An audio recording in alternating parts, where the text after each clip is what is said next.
Welcome back, YouTube. I got parts from FCP Euro.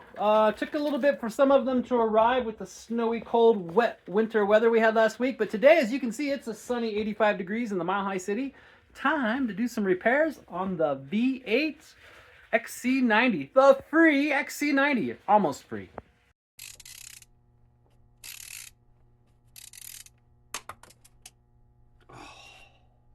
Alright YouTube, so this came in from FCP Euro. It is the transmission compound drain plug kit.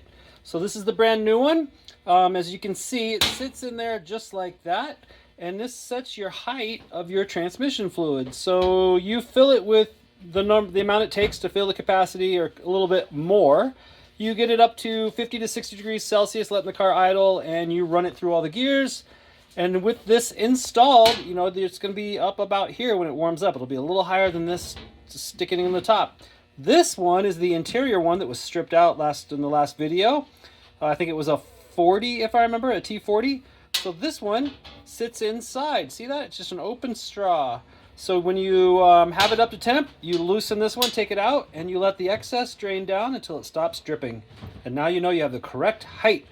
And I thought, man, that's kind of complicated, but this is way better than sticking a funnel down in there hot while it's running and burning my hand on hot things and finding the tube and putting a long-necked funnel down in there to get some more transmission fluid in, then pulling it out, dripping everywhere, put a dipstick in there. The little yellow dipstick is, got to find its hole to get back in there.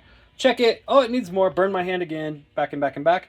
All I got to do is just overfill it a little bit, get it up to temp, and then drain it once, and it's set. So as long as it doesn't leak, you're good.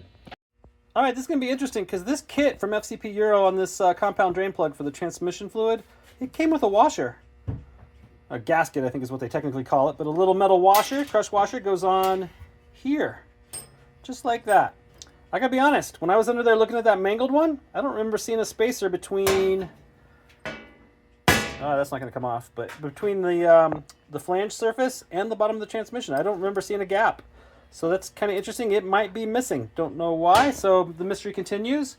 And because ours is mangled and now I know the shape of this thing, I have an audacious plan. Because this is stripped, I can't get a 17 inside of it. Matter of fact, I don't even know if I have a 17. I think I'll run to the parts store. Anyway, I'm going to use that plumbing wrench. Yep, audacious plan. We're just going to clamp a plumbing wrench on the outside of that thing and mangle it off. Just grab a hold of it like a plumbing pipe, and with tons of leverage, we're going to yank it off and see if it'll just come off. If not, I'm going to have to drill out this center one so that I can get a 17 millimeter hex inside of it. And I need to go to, I need to run over and get one of those. I don't have one. Oh yeah, one quick trip to AutoZone and $16 later I come home with a 17 millimeter hex. I think the biggest one I actually had was a 10. So yeah, that thing's massive. It goes on a 1/2-inch driver. Hopefully it's not on there that tight, but we shall see. I already have the bolt, or the fill cap is off the top of the transmission. So that is opened back up, so I know we can refill it. We are good to open it up on the bottom. We're going to try to mangle that old one with the plumbing wrench. I'm not even going to film that. We'll just show you the result. So stay tuned. And we have immediate failure. I do now believe there is a washer in there. I got down there and looked at it a little bit more closely, not looking at it by memory. And there is a little bit of a gap in there. So one of these is definitely on there. I'm going to put that back right there so I remember where it's at.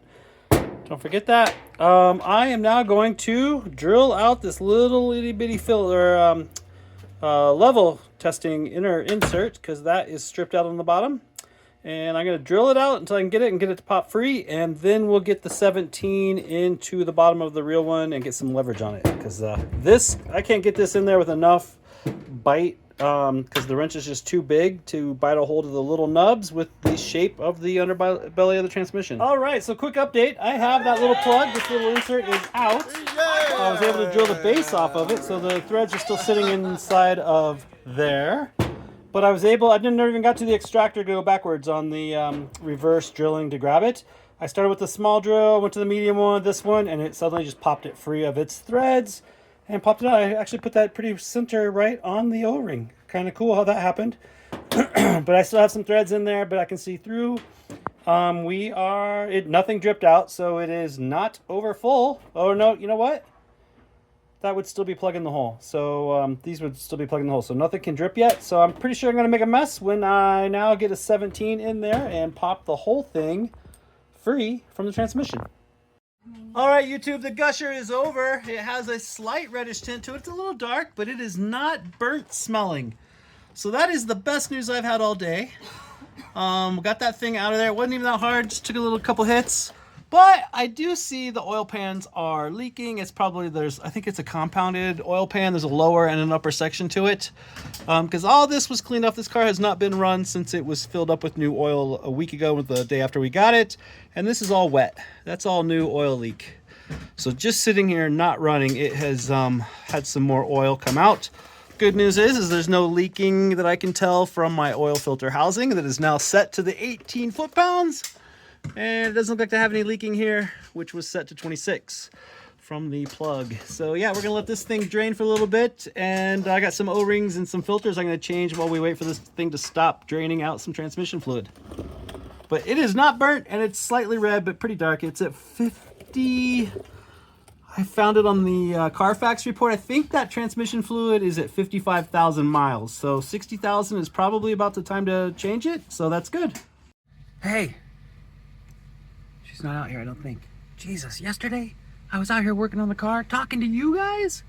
Hot Mama Sita's right over there in the corner of the garage. She turns around, she's like, who the hell are you talking to? I'm like, oh my God. Guys, she's seriously onto this. I can't keep doing this. She's very suspicious.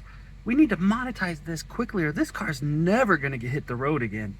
Jump down there, I'll wait. Jump down there, hit subscribe. I know you want to see if this car survives and gets back on the road.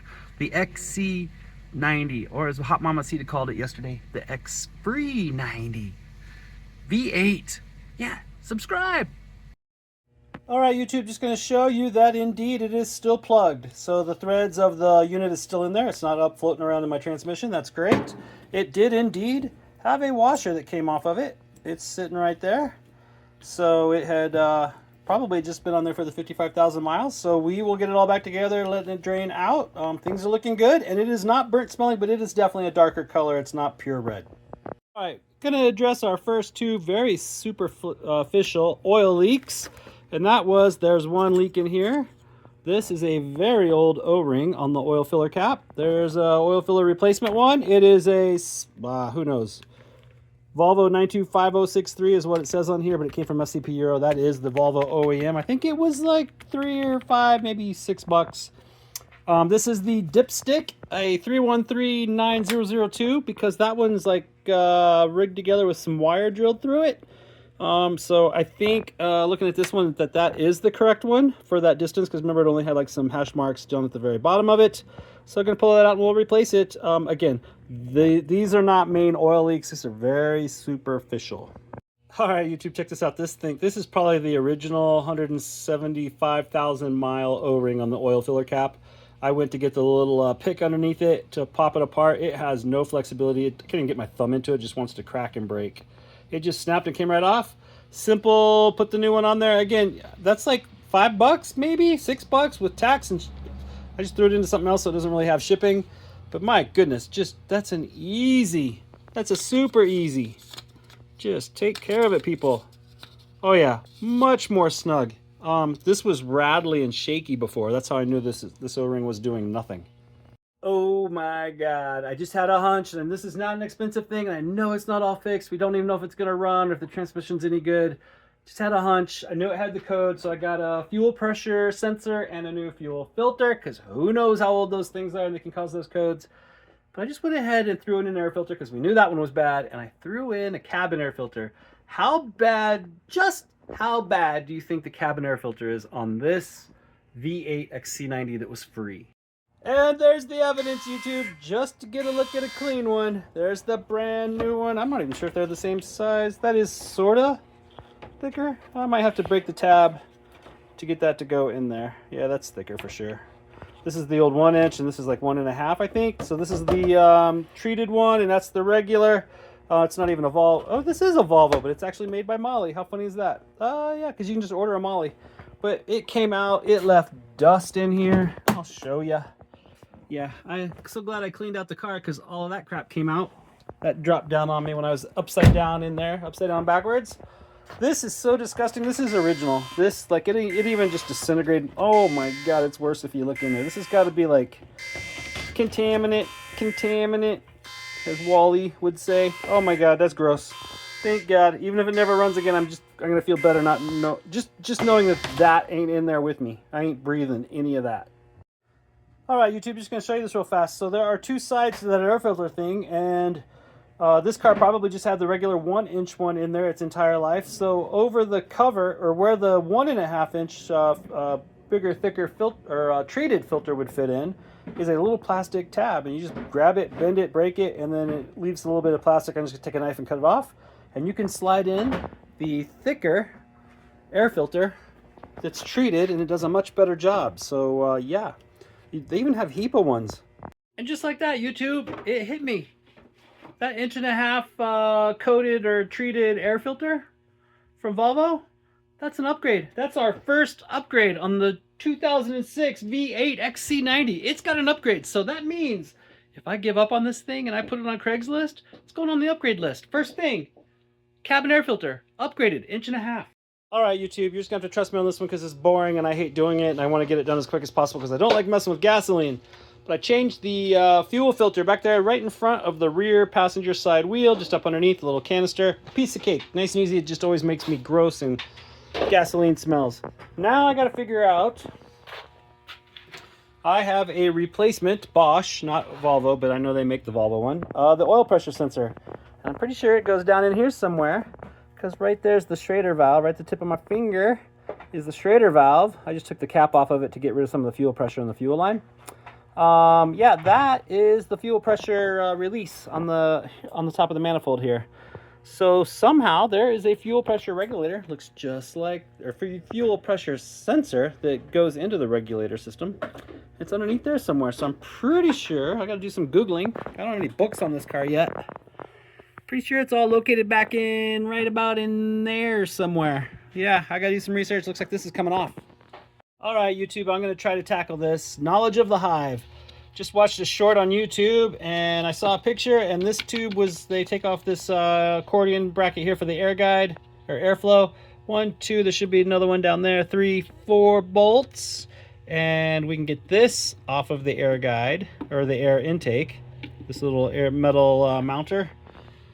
And supposedly just below there, back there, is the top of the fuel pressure sensor. So if I can get this out of the way and get that off, it's just down there in the bottom, down by where my finger is pointing, back there. All right, YouTube, so I think these are coolant lines coming through here on the throttle body. I'm pretty sure. Read that somewhere, so I don't want to pop those. Going to leave those, so I'm trying to leave it intact. But I remembered I had it's an E5, so it's a 10mm nut that comes off the top of these studs, and then the tip of them is an E5, so it's basically a backwards Torx, so it requires the socket, and the Torx is in there. So E5, and I had that from the V70 when I replaced the ABS module underneath. You need that special tool to get it, so that came with that kit. And now it's getting those studs out. So studs off, and then I can get access to that thing and get this moved just enough out of the way. I know it doesn't have turbo and it doesn't have oil blow-by, but we are definitely going to do a little bit of cleaning on this throttle body before we put it back in there. Just clean a little bit, but right here where my finger's at, I'm touching, that is the top of the fuel pressure sensor. So I think I can figure out by looking at this one that the bolt is in the front facing me. So the bolt is, oh, there's my fingers right on it. That's the bolt. And I can undo that. And then once I pull that thing out, I hope I can just wiggle it enough. I can get my fingers on the clip that goes back here and get it out without having to take this manifold off, because I know there's 2 gaskets on that thing. I don't want to mess with them yet. So, yeah, let's do that. All right, well, Mr. YouTube Short, you're a better man than I, because I cannot get this thing to pry loose. I can get it wiggled. I can't even come close to reaching the clip, and I don't want to reach back there with pliers or with a screwdriver and break the tabs. So I am going to attempt to pull this off and just see if I can just move it just a wee bit. This crossbar's got to come off because I could get to a bunch of hex bolts, like a lot of them. So crossbar's coming off, but check this out, just while we're at it. Yeah, it's not supposed to be that wiggly. This is gone and these are gone. So there's 3 mounts that need to be replaced. And I was thinking engine mounts, 5 of them. I did it on the V70, I did it on the XC70. That's like $400 or $500 and you can get good ones. So I thought, yeah, about the same. Looked them up, and then it hit me. These things are expensive. So the 5 engine mounts and 2 of the turrets, I think it was like $1,200 if I do aftermarket. They are way bigger, way beefier, way more expensive, and it makes sense because this thing has 50% more horsepower, 50% more torque than the XC70 and the V70. So they look the same, but they are not the same units. Ooh, the cross turret is off. Piece of cake. It definitely needs new bushings on both mounts on both sides. That side, and the middle one. This thing is shot. Actually, I probably can just flex this with my fingertips. Yeah, that ain't doing shit. That's probably why the transmission was funky. Anyway, yeah, I can pull these covers off now and get this out of here. This is new territory for me. Haven't been in here before, so I'm gonna use 2 hands and not break it. Then we're gonna get this cover off. That wasn't that bad. That came off pretty easy. Just had to wiggle it out without breaking anything and making sure I didn't snag it on any lines. This side is not nearly as oily as this side, but it definitely looks like the timing cover is probably leaking. Something's going on up here. Could have been this the whole time. There's probably another O-ring right here where this plastic spout comes off. I bet there's another one right underneath there that might be bad. But we're gonna get this off and let's take a look. I've never seen this deep into the V8. All right, I've taken out all the bolts so far. Some of them are bigger. They're the top ones. There's 4 top ones right here, and I'm working on this one right now. Is that normal? I have a funny bad feeling about that's not in there straight. I don't know if this one's like that because I'm having to use the wrench to get it all the way out. So hopefully it's not in there crooked. The other ones came straight out. I think that was normal. It just goes in there as an angle because those threads are perfect. There it is. There's the 4th one. I just got one more small one. I did them like you would do an intake manifold. Like a head gasket. So I don't want to warp anything. I know they're only like 18 foot-pounds, so they're not super high torque. But I did them from... I know when you do the head gasket, you start in the middle and work your way out, doing a pattern. And I started here and did the same pattern outside in, taking it off. So when I put it back on, those bolts are going to go in, back on in the same order, in the same holes. And we'll torque them from the middle and work our way around, but going outwards. All right, YouTube, just got another look at this. And I'm going to go with plan B, because if you look right here, see that little tab right there where my finger's at? That is a gasket. So there are intake gaskets on this manifold that mount it to the top of the engine block right here on the mating surfaces. I don't want to pop these because at the moment I don't have gaskets to redo it. I know all of the valve covers are coming off because everything's leaky on the top. This one's leaky right there. I can see it. The back one is not as bad. It's the front one that's the primary, but this one's leaking here. So all of this has to come back off. I don't want to pull this off and rip a gasket and put it back on, because right now my only goal is to see if I can get rid of this just the codes we had on the oil pressure sensor, fuel pressure sensor, fuel pressure regulator, which is right there. So my thought is if I take off the mounting block right here, it's just 4 bolts to hold that on. If I take that off, I can get my hands in back here and we'll do it that way. So take this off. I will bolt this back up when we're done. But I'm gonna leave the bolts out until I can get this out of here. I have the bolt out of the fuel pressure regulator right where my finger's at. So yeah, there it is. I just can't get back to the clip. So with this out of the way, I think I can get my fingers into the back, get that clip undone, get a new one in there, get it bolted back together, because I just want to get this thing running and replace the bar on the back wheel that's broken, and get this thing up to see if it'll drive, 55 miles an hour, so I can get it onto the rollers and get an emissions test, get an alignment, get an emissions test, and see if this thing actually has a good transmission before I go further. So I don't want to mess with oil leaks and redoing gaskets on the top of this, any of the majors, until I know that it is a rebuildable car. It's highly possible these engine mounts and torque mounts are original. Check this out.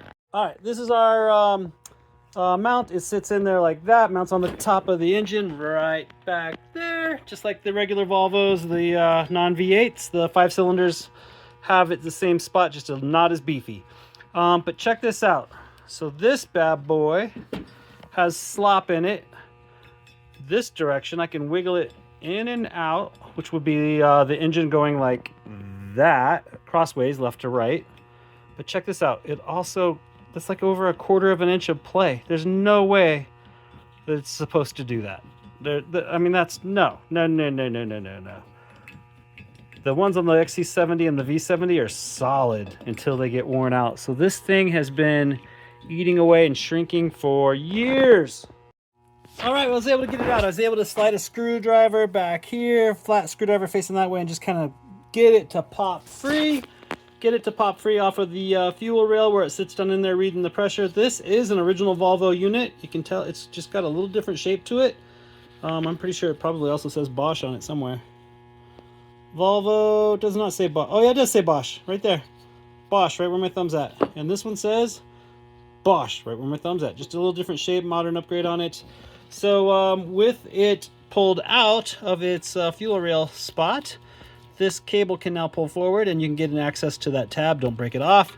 But if you see right there where the tip of my finger is, that's fuel rail. So when I pulled that off, even though I just replaced the fuel filter and I released fuel pressure up here at this Schrader valve, as well as the one on the back, fuel still came out of there when I pulled that out. So it was just under pressure from just the volume of it before. You can still see air bubbles coming out of it.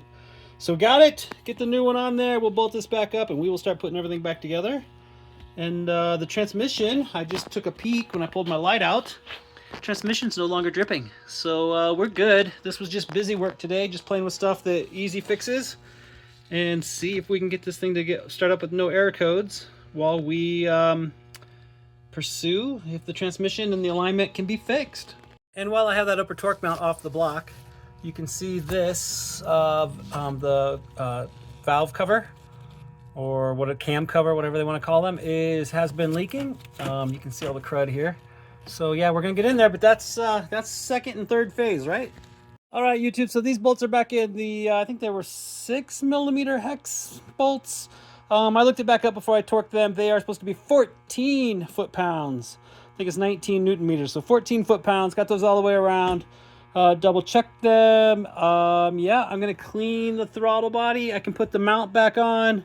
I'm going to clean the throttle body. Did have a bunch of gasoline come out. It smells bad. It smells horrible in here. I'm getting sick of smelling gas fumes, but I know it's not blowing oil through here because it's not a it is not a forced air. It doesn't have a turbo or a supercharger, but I'm still going to clean this up since I'm here. Just while I'm here, kind of a little quick project.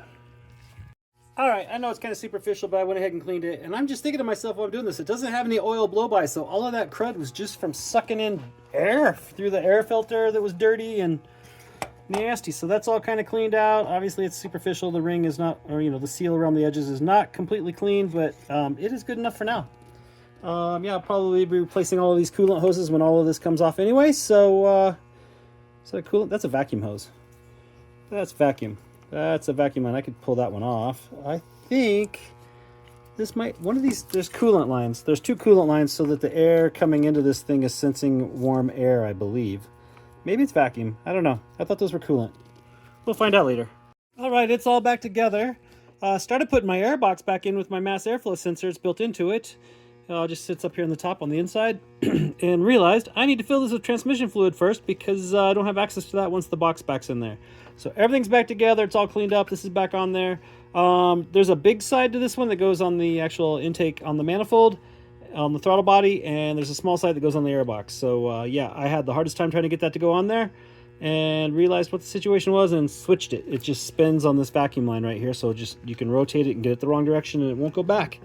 So that took about a good minute, or that's a tongue-in-cheek. Oh, there's my new, look at that. See, wonder why that broke, because it sticks up so far. I bet when they stuck the valve cover decorative covers or the insulators over the top of that, I bet it just snapped it. So I'll be careful when I put that back on. But let's go underneath and see how much transmission fluid we have drained out.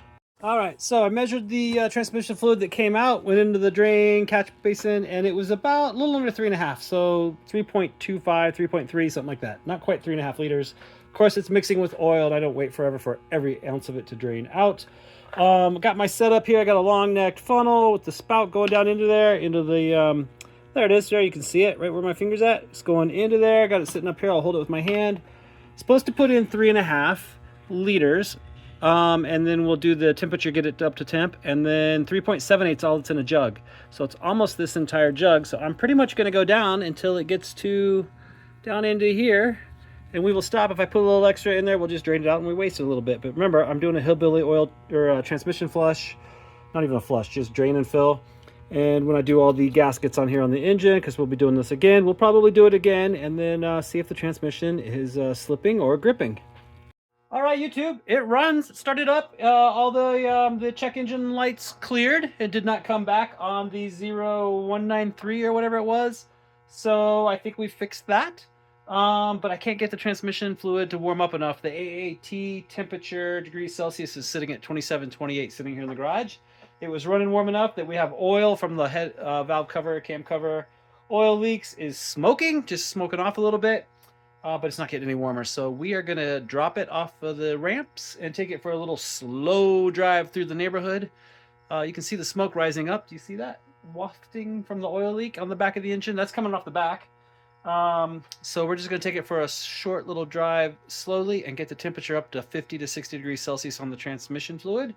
Bring it back in here and open up that center plug, the little one, and let the excess fluid drain out while the car's running. And once it stops, we close it and we're good. Hopefully I put enough in there. That's my worst fears. I put about a little over 3.5, 3.7, 3.6.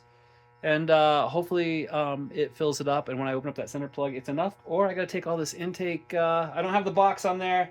It's just sucking air without an air filter. We're gonna take it nice and easy, just to test it. In case I gotta add more fluid, I didn't want to mess with it. All right, so the transmission should be slightly over full. We drove it around the neighborhood. It got definitely warm, and it started slapping us a little bit, which it did not do driving home when we got it 10 days ago. So came back, the OBD that I had, the little one from Napa, did not tell me the transmission temperature, transmission fluid temperature. So I'm hooking up Vita right now to see if we can do that through here. I'm just gonna look through and see what we can find, and then I'm pretty sure it's up to temp. We just need to make sure it is and see what it is before I open up that valve and drain out the excess. Well, that's a great sign. Every single network is green. All right, we got some red here. We have a BCM, initial data received from steering angle sensor, algorithm-based failures, analog sensor 1 out of range, SAS sensor 2 out of range, SAS steering angle sensor analog. So yeah, it is telling me that something's wrong with the anti-skid service. So we'll get that figured out. Let's do a delivery and see if it'll let me clear these.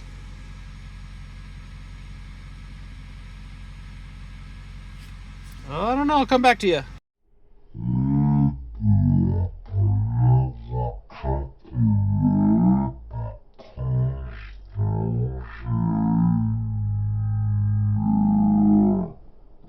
All right, so quick update. We drove it too far around the neighborhood. The little OBD2 reader from Napa doesn't tell me the oil temperature, the transmission oil temperature.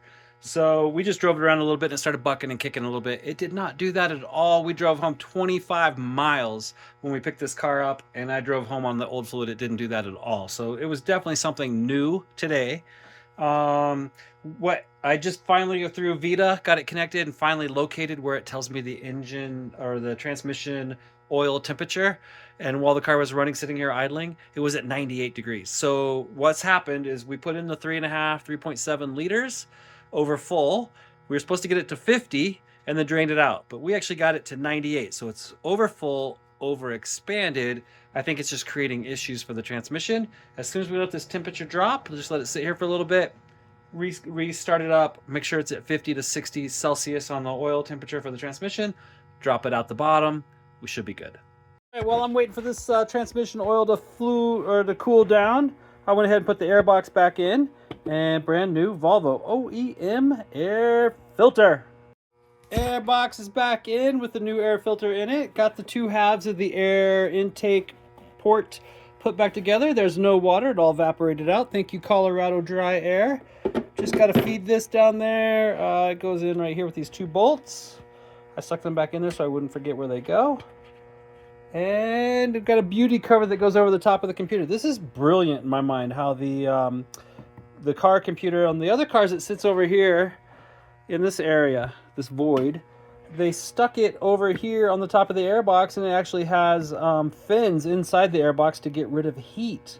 So they used to have it over there with little fans that would kick on when it got warm, and now it just uses this. It's brilliant. I really like the idea of that. And then cover it with that box so it stays nice and out of the elements, although obviously it's pretty freaking dirty after 170,000 miles. All right, just went through a cycle and cleared all the codes, and this is all that came back. So that's great news. It's down to 73 degrees Celsius on the transmission oil temperature. So just gotta let it cool down a little bit more, and we'll be able to get this thing properly set. All right, YouTube, just gonna share this in Vita where I found it. So you go to Vehicle Communications, you clicked on TCM, which is Transmission Control Module. You double click on it, and it will bring up a menu. And in the parameters section, is oil temperature. You double click that or highlight that and it pops up right there, and we are still sitting at 59 degrees Celsius, which is technically ready for me to check it. It's almost midnight, if that time's right. It's 11:55. But it was at 98, fell to 80 something in the 70s, 60s, and now we're at 59. So technically 50 to 60 Celsius is where we want to do it. But I need to have the car running while I do it, so I don't want it to heat right back up over 60. So we're going to let this drop another, I don't know, 5 degrees probably, 5 to 8 more degrees, and we'll start it up and just go ahead and do it right away since we know it's at the right temp. I just got to make sure I put it in each of the gears with the foot on the brake and let it power up each of the solenoids and then the valves and the valve body, and then we'll drain out the excess.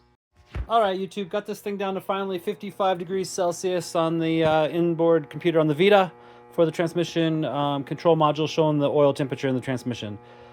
Started the car, ran it through the gears, 10 seconds in each. It was heating up from 55, 56, 57. Ran through the gears, 10 seconds in each, through them all the way down to 1, 2, 3, back to drive, neutral, reverse, put it in park, jumped out. It's like at 57 degrees, jumped underneath there, opened up the T40 in the middle, the little one to set the oil level so we can drain out the excess, and all that came out was a drop, one measly drop. So now I'm thinking there's not enough fluid in it. It needs more. So tomorrow, this box is coming out, and we're going to pull the box out again. We're going to open up the fill plug. We'll put like another half of a liter in there, maybe a liter. We'll get it up to temp, and we will drop the plug and see how much drains out. And we're going to check that color too, because, you know, half of it should be new fresh stuff by now. So then we'll drive it tomorrow. We'll see where this thing goes, and we won't heat it up to 98 degrees and have to wait 3 hours for it to cool off. And it's a new morning. Got my coffee, first cup of coffee, and I'm out here already. Yeah, so pulled out the air box. It's all sitting over there. Funnels running down for the fill tube on the transmission. Got this set up so I can run the car with the mass airflow sensors and the computer. Actually, the computer doesn't have to be on top of the box. It's not even attached, but this box has to be on there because the mass airflow sensor is sitting on the top of the air box. So that's connected. It will run correctly. I'm just going to leave it like it is. And we're going to get this up to temp. I do have the Vita sitting in the car. We're going to get up to temp 50 degrees Celsius to 60 degrees Celsius. I put a whole, over another liter in there already. Just did that. So going to add that extra liter in there. Hopefully some drains out this time when it gets up to temp. All right, YouTube, still waiting to get it up to 50. I think it was at 40 a second ago. How do you turn these lights on? I have no idea how those turn on. When I do the marker lights, it's actually a light here. And this one's burned out. That's the only one that works. It's actually on over here. Yeah, there's a little marker light. I don't get it. Fog lights don't do it. Brights don't do it. How does that turn on? Maybe it's supposed to turn on with the brights. All right, moment of truth. She's all put back together. Beauty box is on the top. It's nice and quiet. The air intake's happening through the snorkel. It's all ready to go. Beauty covers. Ready to go drive it slowly because we still have an issue on the back wheel. We're going to drive it through the neighborhood. It's at 61 degrees Celsius. I got the Vita running in there. Let me see what we got here. I'll show you where it says oil temp. It's in the communications. It's at 62, so it just went up 1 degree Celsius. And no check engine lights still. So I think we fixed the fuel pressure sensor, fuel pressure regulator codes. So that's fixed. And we're just going to go drive this. I think I'm going to take it to a car wash and blast the shit out of it. I know V8 engine's in the valley, but it's dry atmosphere here. The engine's gonna be nice and warm. We're gonna spray this. I just got oil leaks, so it's not gonna be a continuous thing. I wanna see if I can get most of the oil off the bottom of this car so it's not dripping all over my garage. All right, it didn't kill me. We made it to the car wash, drove it around. Yeah, when it gets up to 93, 95 degrees Celsius on the automatic transmission fluid temperature, the oil temperature, it starts doing some funky stuff. I'm gonna go out on a limb and say it improved. It wasn't as bad as last night when it was under full. So I think I'm going to clean this thing up, and we're going to proceed to fixing the wheel to get it to the point that I can get it up to 25, 30, 45, 50, maybe even get it on the highway and see what the transmission does, get some more miles in it, because just putzing around at first, second, and third shifts, you know, that's not going to really be a good test of it, and get some miles on it. That is Valvoline Max Life, which I've used in the V70, which has a replacement transmission in it since 2017. So it's been in there for 8 years. It no problems. The XC70 also has Valvoline Max Life in it. So on the ATF. So this one, I may splurge and get the Volvo and just drive this for a few hundred miles and see if we can get, once we get that wheel fixed, drive it, see what it actually does when it can go at speed. And then maybe we drain it again and put in some real Volvo fluid. All right, YouTube, I'm an optimist. That was the third drive with the new transmission fluid. Last night, got it up to 98 degrees Celsius on the transmission fluid, and there wasn't enough in there. We know that. This morning, filled it back up, topped it off correctly, drained it out the excess, took it for a drive. It got up to 98 degrees Celsius, driving it through the neighborhood on the biggest hill climbs, going up and down it twice. Drove it over to the car wash, washed the entire car, and it drove better. It was better than it was last night, obviously, but it still did some funky stuff when it got up to into the 90s. Third drive, driving back from the car wash. I don't think it has anything to do with the car wash. I think the car is just adapting to the new transmission fluid. It drove much better on the way back. I actually drove 25 miles an hour, almost approached 30. And I was like, no, this back wheel's still gonna go crazy. So I slowed it back down. The transmission ran much cooler. It was in the 70s, upper 70s, 77, 78. Drove the hill over and back again. And it only got up to 80. It was at 84. And then right when I pulled it in the driveway slowly, it was at 85. So that's 14 degrees cooler than it was on the drive before, and it was driving much better, less weird stuff. So I think now I'm an optimist. Yeah, comment down below. Let me know if you think this tranny's gone for life or whether I can fix it, because I think it just needs engine mounts at this point. That's $1,200, I think, for the 7 of them, because they are beefy and strong. I gotta spend another $500 or $600 on all the gaskets and seal kits to redo all the oil leaks. And then I think we got a car. Just needs an alignment. I got the suspension parts. So next it goes up in the air and the back wheels are coming off, and we're going to redo those tow control arms on both sides and see where things go. I'm pretty sure it needs front links on the anti-sway bar. They are rattling when I hit bumps. I think all the bushings on this car are probably gone. But yeah, comment down below. You think it's going to survive? I'm optimistic. Thumbs up. V8 Volvo, 311 horsepower right behind me.